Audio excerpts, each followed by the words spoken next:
కూడా అంతర్జాతీయ మహిళా దినోత్సవ మా అందరి తరపున అంతర్జాతీయ మహిళా దినోత్సవ శుభాకాంక్షలు మహిళలందరికీ.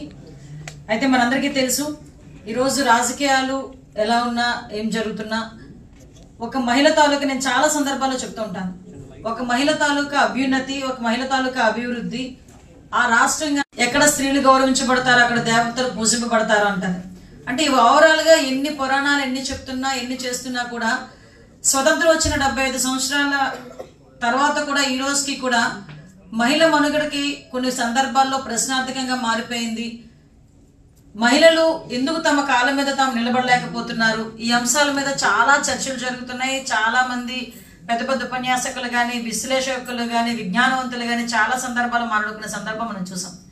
అయితే మనకి తెలుగుదేశం పార్టీకి సంబంధించి మనం ఆలోచన చేసుకుంటే ఎన్టీ రామారావు గారు మనకి పార్టీ పెట్టిన తర్వాత అందరూ కూడా మహిళలు స్త్రీలు ఈ రకంగా సంబోధించిన తర్వాత మహిళలు అన్న వాళ్ళు బయటికి రావాలి, వాళ్ళు కూడా పరిపాలన దక్షత వాళ్ళ దగ్గర ఉంది, పరిపాలన చేసే విధంగా వాళ్ళని కూడా తయారు చేయాలని అప్పట్లోనే 33% రిజర్వేషన్ కానీ మహిళా రిజర్వేషన్ ని అప్పుడు మనకి స్థానిక సంస్థల్లో పెట్టి ఎంపీటీసీలుగా జడ్పీటీసీలుగా అదేవిధంగా వార్డు మెంబర్లుగా ప్రెసిడెంట్లుగా జడ్పీ చైర్పర్సన్స్ గా ఎంపీపీల కింద ఓవరాల్ గా వాళ్ళని స్థానిక సంస్థలో తీసుకొచ్చిన ఘనత కూడా మన తెలుగుదేశం పార్టీదే.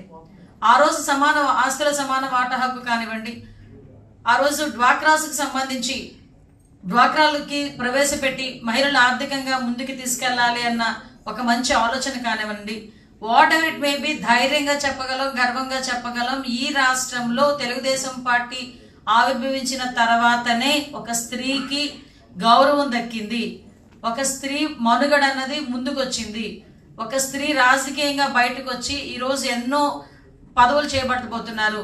ఎంతో మంది మహిళలు ఈరోజు బయటకు వచ్చి ఉద్యోగాల నిమిత్తం విదేశాలకు కూడా వెళ్ళి వాళ్ళు ఐదు అంకెల జీతాలు పొందే పరిస్థితి కూడా మనందరం కూడా చూస్తున్నాం. ఇదంతా కూడా చంద్రబాబు నాయుడు గారి హయాంలోనే ఎన్టీ రామారావు గారి హయాంలో మాత్రమే జరిగిందని చెప్పడానికి మేమందరం కూడా చాలా గర్వపడుతున్నాం. అయితే ఇప్పుడున్న సిచ్యువేషన్స్ ఎలా అయిపోయినాయి అంటే ఎందుకు మేము పర్టికులర్గా ఈరోజు ఒక కాన్సెప్ట్ని తీసుకురాగలిగాం, అది ఏంటంటే కలలకు రెక్కలు అని చెప్పి ఎస్పెషల్లీ ఇంటర్మీడియట్ చదువుకున్న ఆడబిడ్డలు ఎవరైతే ఉన్నారో వాళ్ళందరికీ కూడా ఈ కలలకు రెక్కలు కాన్సెప్ట్ కింద ఈరోజు తెలుగుదేశం పార్టీ చంద్రబాబు నాయుడు గారు అదేవిధంగా జనసేన పార్టీ పవన్ కళ్యాణ్ గారు ఇద్దరు కూడా ఉమ్మడిగా ఒక కార్యాచరణకు తీసుకొచ్చారు. ఎస్పెషల్లీ దీనికి సంబంధించి మనందరం కూడా మాట్లాడుకుంటే చాలా మంది ఈరోజు జగన్మోహన్ రెడ్డి విద్యార్థుల్ని మోసం చేశాడన్న సంగతి చాలా క్లియర్ గా మనకు అర్థమైంది.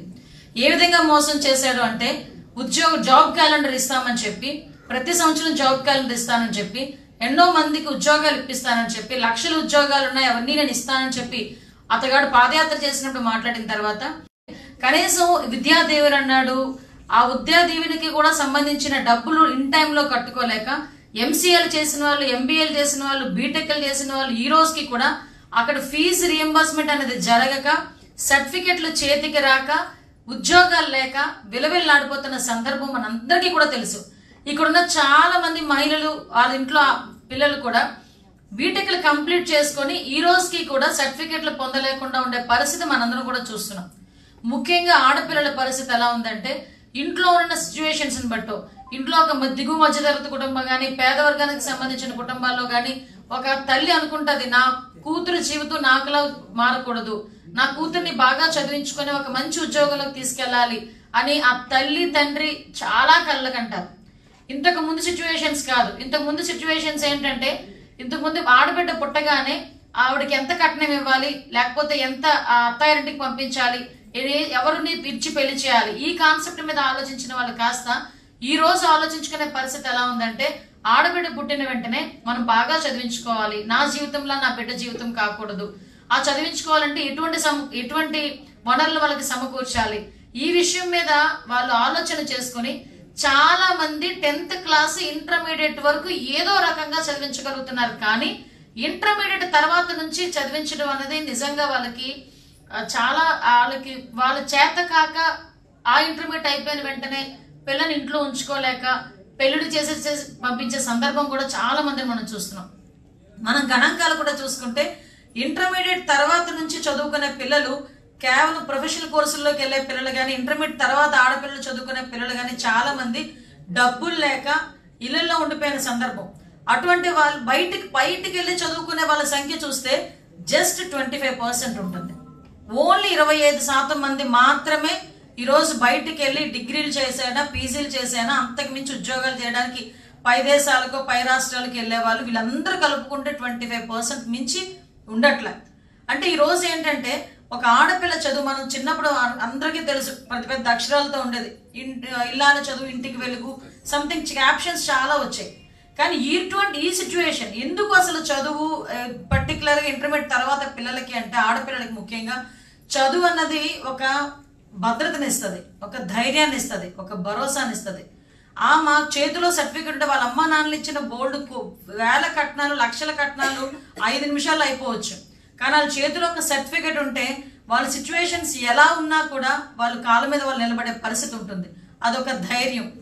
ఆ ధైర్యం కల్పించడానికి ముందు చూపుతో ఈరోజు చంద్రబాబు నాయుడు గారు కళలకు రెక్కలు అని ఒక మంచి కాన్సెప్ట్ ఇంకా అధికారంలోకి రాకుండానే తీసుకొచ్చారంటే ఆయన తాలూకా విజన్ కి ఇది పరాకాష్ట. ఎందుకు చెప్తున్నారంటే ఆయన ప్రతిదీ కూడా రేపొద్దున నేను అధికారంలోకి వచ్చిన తర్వాత నేను ఏం చేయాలి అన్న విషయం మీద ఈ రోజు నుంచి ఆయన కసరత్తు స్టార్ట్ చేశారు. అది కూడా మహిళా దినోత్సవం సందర్భంగా మహిళలందరికీ కూడా ముఖ్యంగా ఇంటర్మీడియట్ చదివిన తర్వాత ఉన్న యువతులందరికీ కూడా ఒక మంచి బహుమతిని అందించాలి అనే ఉద్దేశంతో చంద్రబాబు నాయుడు గారు పవన్ కళ్యాణ్ గారు కలిపి ఈ కళలకు రెక్కలు అని చెప్పి ఒక మంచి కాన్సెప్ట్ తీసుకొచ్చి ఒక వెబ్సైట్ ను కూడా ఓపెన్ చేయడం జరిగింది. మెయిన్ దీని కాన్సెప్ట్ కూడా ఏంటంటే ఎవరైనా ఇంటర్మీడియట్ చదివిన తర్వాత ఆగిపోయి చదువు లేకుండా వాళ్ళు ఆగిపోకూడదు, వాళ్ళు ఫర్దర్ గా చదువుకోవాలి. ఆ చదువుకోవాలంటే వాళ్ళకి ఆర్థికంగా ఉపయోగపడాలి, వాళ్ళకి ఆర్థికంగా ఏదో ఒక దన్ను ఇవ్వాలి అని ఒకే ఒక ఉద్దేశంతో ఇక్కడ చాలా క్లియర్ గా చంద్రబాబు నాయుడు గారు పవన్ కళ్యాణ్ గారు కలిపి చేసింది ఏంటంటే ఇంటర్మీడియట్ చదివిన తర్వాత వీళ్ళు ఏ ప్రొఫెషనల్ కోర్సులోకి వెళ్ళాలన్నా ఏ కోర్సులో దేశం మొత్తం మీద ఏ యూనివర్సిటీలో కానీ ఏ కాలేజీలో కానీ వాళ్ళు జాయిన్ అవ్వాలన్నా ప్రొఫెషనల్ కోర్సులు తీసుకోవాలన్నా వాటికి సంబంధించిన ఏదైతే బ్యాంక్ లోన్ వాటికి సంబంధించిన డబ్బులు బ్యాంక్ రూపేనా లోన్ రూపేనా వాళ్ళకి ఇవ్వడానికి, వాళ్ళకి బ్యాంక్ రూపేణ లోన్ ఇవ్వడానికి మీరు అనుకోవచ్చు వెంటనే ఎవడంటే షూరిటీ ఇస్తాడు. ఈ రోజుల్లో లోన్ ఇవ్వాలంటే 10,000 రూపాయలు లోన్ ఇవ్వాలంటే షూరిటీ ఏం పెడతారని అడుగుతారు. మరి లోన్లు ఇస్తే మీరేం చేస్తారంటే గవర్నమెంటే వీళ్ళకి షూరిటీ కింద ఉంటుంది, గవర్నమెంట్ షూరిటీ కింద ఉంటుంది. వాళ్ళు చదువుకున్నంతసేపు ఆ వడ్డీలు ఏదైతే ఉన్నాయో అవన్నీ కూడా గవర్నమెంట్ భరిస్తుంది. అది టీడీపీ జనసేన గవర్నమెంట్ ఉమ్మడిగా అది భరిస్తుంది.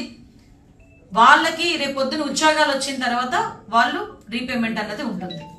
అంతవరకు కూడా వాళ్ళు చదువుకొని ఉద్యోగాలు వచ్చినంత వరకు కూడా ఆ రుణం తాలూకా వడ్డీని అంతటినీ కూడా స్టేట్ గవర్నమెంట్ ఏదైతే మన రాబోయే కాలంలో చంద్రబాబు నాయుడు గారు పవన్ కళ్యాణ్ గారు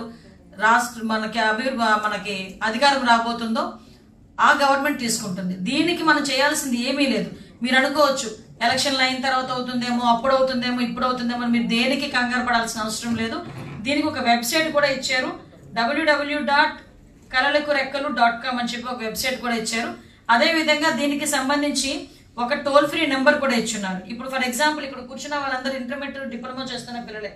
చాలా మంది ఇంటర్మీడియట్ అయిపోయిన తర్వాత ఏ కోర్స్ చేయాలన్నా కూడా వాళ్ళకి ఎంతో మంచి మంచి కోర్సులు చేయాలని ఆలోచన ఉన్నప్పటికీ కూడా వాళ్ళ ఇంట్లో ఉన్న ఆర్థిక పరిస్థితుల దృష్ట్యా వాళ్ళ ఎట్టి పరిస్థితుల్లోని చదవలేక ఇంట్లో నుండిపోయే పరిస్థితి నుంచి ఈ రోజు చంద్రబాబు నాయుడు గారు పవన్ కళ్యాణ్ గారు ఒక తండ్రి స్థానంలో ఉండి, ఇది చాలా క్లియర్ గా మనం ఆలోచించుకోవాలి, ఒక తండ్రి స్థానంలో ఉండి ఆ బిడ్డలకి మంచి భవిష్యత్తును అందించాలని ఒకే ఒక ఉద్దేశంతో ఈరోజు ఉమెన్స్ డే రోజుని వీళ్ళకి ఈ వెబ్సైట్ ని కూడా అందుబాటులోకి తీసుకురావడం జరిగింది. అదేవిధంగా వీళ్ళందరూ కూడా 9261292612 దీన్ని కనుక మిస్ కాల్ ఇస్తే 9261292612 ఈ నెంబర్ కి మిస్ కాల్ ఇస్తే మీరు రిజిస్ట్రేషన్ చేసుకోవడానికి సంబంధించిన అప్లికేషన్ మీకు మెసేజ్ రూపంలో వస్తుంది.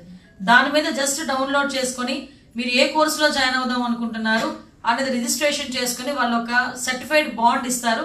అది మీరు కనుక భద్రపరుచుకుంటే రేపొద్దున గవర్నమెంట్ మనకు వచ్చిన వెంటనే ఆటోమేటిక్ మీకు అక్కడ నియర్ బై బ్యాంక్ ఏ బ్యాంక్కి వెళ్ళినా